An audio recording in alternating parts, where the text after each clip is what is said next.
Meet Chuck Campbell. He works for NASA. He doesn't give a flying fuck about anyone. Not the homeless, not the elderly. All he cares about is getting his rockets to land on cartoons. Yes, let's have a look. Let's see what Chuck's about. Human exploration to me is about taking science in those places so we can learn about it. Learn about CGI and hear Masonic magic stories. I'm sick of stories, Chuck. I'm fucking sick of CGI, yeah? It's about putting people there so we can hear them describe it. My name's Chuck. What helps solidify the lie is when you employ and get a load of nerds together in a room, dress them up, supply them with some data and some CGI images that come through on a screen, and this is the result. A nerd circle jerk of the highest order as they go into a frenzy over the latest data.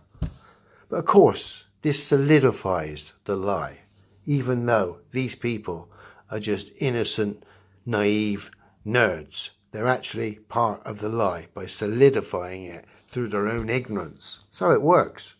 And I'm working to get big things on the surface of Mars. Fuck you, Chuck. Our ultimate goal for NASA right now is bringing humans to Mars in the 2030s. So Chuck wants to get a giant vacuum cleaner on the surface of Mars. So what's the appeal here? So everyone's going to go visit this giant vacuum cleaner? Because what is there to do in Mars, Chuck? There's no forests. There's no coastal walks. There's no shopping malls. What are you going to do there? Just hoover up? It's a fucking joke. To put something this big on the surface of Mars so that we can put people there. This is a really tough problem. Who the fuck wants to go to Mars? Travel for a year just to use your fucking Hoover. Forget that. Just go to the Sahara Desert for a week. I never understood the appeal of Mars. Ever. Even as a kid. Especially now I know what I know.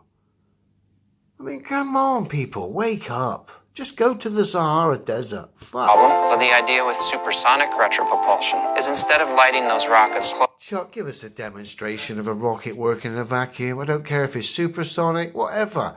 Give us a demonstration of a rocket working in a vacuum so we can see propulsion work in a vacuum.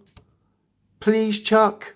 To the ground, you'd light them at higher speeds, above the speed of sound. And that gives you enough time when you're firing... No disrespect, Chuck. It's just all fucking waffle, mate, and CGI. ...rockets to slow the vehicle down and then touch down safely. I think the best part about it for me is the fact that it's not been done before. Oh, Chuck, fuck off, mate. We've had fucking thousands of fucking CGI images. Hundreds of Masonic stories. This guy knows. He's just a fucking egotistical clown. Things in science because you want to understand... Sorry, why... Chuck.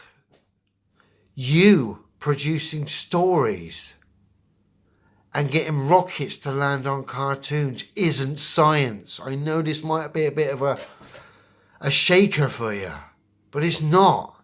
It's fucking fairy tales, mate. We're here. When I was 8 years old, we visited Johnson Space Center.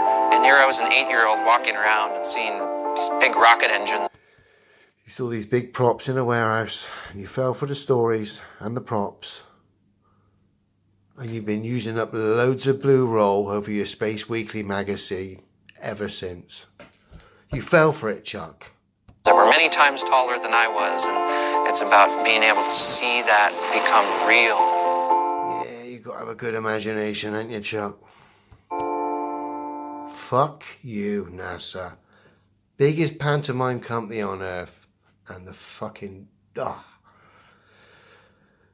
When I see you work, it's comedy gold, but when I see stuff like that, man, that annoys me. Fuck yous.